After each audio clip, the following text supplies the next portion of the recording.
হুম, তো গাইস, না মানে সেটাও কি সিনেমা ছিল, তাই না? অপরাজিত।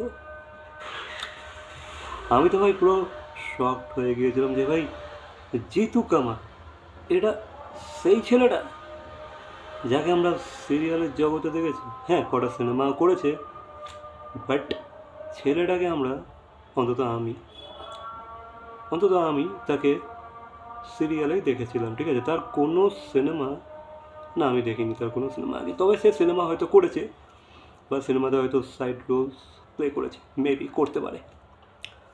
বাট জিতু কামালকে আমি সিরিয়ালের মারফতেই চিন্তা।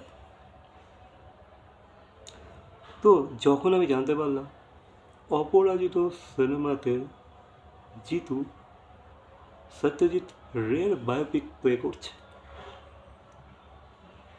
ভাই ফটোগুলো তো দেখে, আমি পোস্টারগুলো দেখে, স্টিলগুলো দেখে আমি শক। এই জিতু, এর মধ্যে এত দক্ষতা ছিল! একে তো আমি সিরিয়ালে দেখেছি, একদম সিম্পল অ্যাক্টিং করে, একদম যেমন সিরিয়ালে হয় আর কি, তেমনই অ্যাক্টিং করতো। তো এ ভাই সত্যজিৎ রে প্লে করবে বিগ স্ক্রিনেতে!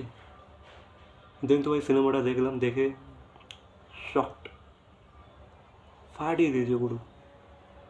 তোমার মধ্যে তো ভাই পোটেনশিয়াল ছিল, এতদিন কোথায় ছিলে তুমি?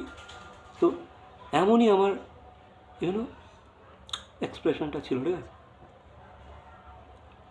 তো দেন আমি ভেবেছিলাম, যেহেতু জিতু বিগ স্ক্রিনেতে কাজ করে নিল, ছবি করে নিল, লিড করে নিল, ইভেন সত্যজিৎ রের বায়োপিক প্লে করে নিল, এরপর থেকে আই থিঙ্ক জিতু যে কটা সিনেমা করবে হয়তো সেগুলো টপ নচ সিনেমা হবে। আর এর মধ্যে হয়তো সেই সেন্সটা আছে যে ভাই ভালো ভালো স্ক্রিপ্ট কীভাবে সিলেক্ট করতে হয়, আই থট। কারণ তার অ্যাক্টিং দেখে,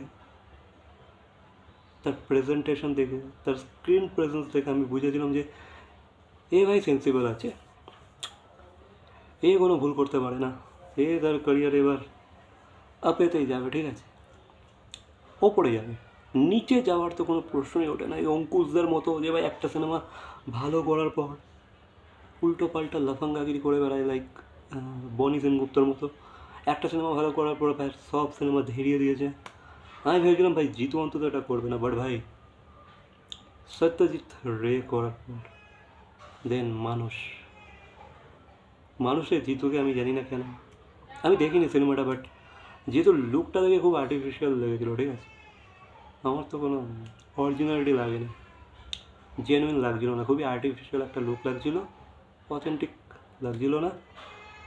দেন তো ওই বাবু সোনা, ঠিক আছে? বাবু সোনা, বাবু সোনা ট্রেলার দেখে, গান দেখে আমি ভাই হতভাগ্য হয়ে গেছি। এটা কি জিতুদা, তুমি এসব করতে পারো? তুমি তুমি সেই জিতু যে ভাই অপরাজিত প্লে করেছিলে, অপরাজিততে সত্যজিৎ রে প্লে করেছিলে। আমি ভাই পুরো আকাশ থেকে পড়েছি যে ভাই এই দুর্ঘটনাও কেউ ঘটাতে পারে। ভাই তারপর আর কি বলবো, দেন তো ভাই জিতু কামালের কিছু পডকাস্ট দেখলাম যেগুলো সে ইদানিং দিয়ে বেড়াচ্ছে, বা আগেও দিয়েছে। সেখানে তার এত বড় বড় কথা,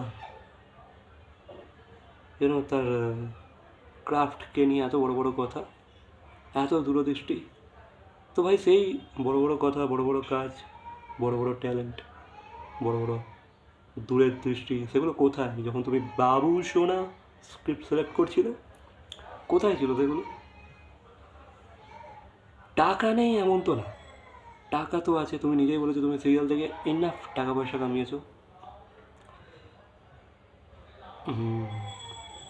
জানি না, এবার তুমি এটাও বলেছো যে ভাই তুমি স্ক্রিপ্ট, তোমার কাছে অনেক স্ক্রিপ্ট এসেছিলো রে প্লে করার পরে, মানে অপরাজিতা করার পর তোমার কাছে নানান স্ক্রিপ্ট গিয়েছে, বাট তুমি সেগুলোকে রিজেক্ট করে দিয়েছো। তুমি জাস্ট পয়সার দিকে ফোকাস করোনি, তুমি স্ক্রিপ্টের দিকে ধ্যান দিয়েছো। তাহলে ভাই বাবু সোনা তুমি কী করে সিলেক্ট করলে? আই ডোন্ট থিঙ্ক যে এই সিনেমাটা করার পর, বা যে কোনো সিনেমা তুমি করলে অপরাজিতার পর, সেখান থেকে তোমার আর কাম ব্যাক হবে বলে খুব টাফ আছে কিন্তু ভাই।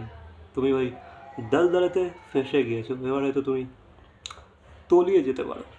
তবে আমি আবারও বলবো, আবার একটা ওয়ার্নিং দেবো, সাবধান হয়ে যাও, ক্রাফটে কাজ করো, স্ক্রিপ্টে কাজ করো, ভেবেচিন্তে স্ক্রিপ্ট সিলেক্ট করো।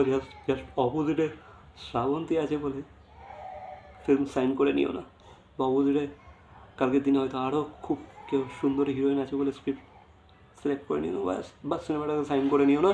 একটু ভেবেচিন্তে কাজ করো। আমি জানি, বুঝতে পারছি, আর একটু ভেবেচিন্তে কাজ করো, নাহলে তোমার কামব্যাক অসম্ভব হয়ে উঠছে আজকের দিনে এই কম্পিটিশনের বাজারে। বারবার ভাই অপরাজিত কিন্তু ঘটবে না তোমার লাইফে, তোমার ক্যারিয়ারে। So yeah, that's it. এতটাই বলার ছিল। বাকি এই বিষয়ে তোমাদের কি মন্তব্য অবশ্যই কমেন্ট করে জানাবে। ভিডিওটা ভালো লাগলে, বাবু শোনারা, তোমাদের যদি ভিডিওটা ভালো লাগে একটু লাইক করে দিও, ঠিক আছে? কমেন্ট করে দিও। চ্যানেলে নতুন হয়ে থাকলে সাবস্ক্রাইব করে পাশে নোটিফিকেশন বেল আইকনটাকে প্রেস করে দাও। তো দেখা হচ্ছে পরবর্তী কোনো ভিডিওর সাথে। Till then, by.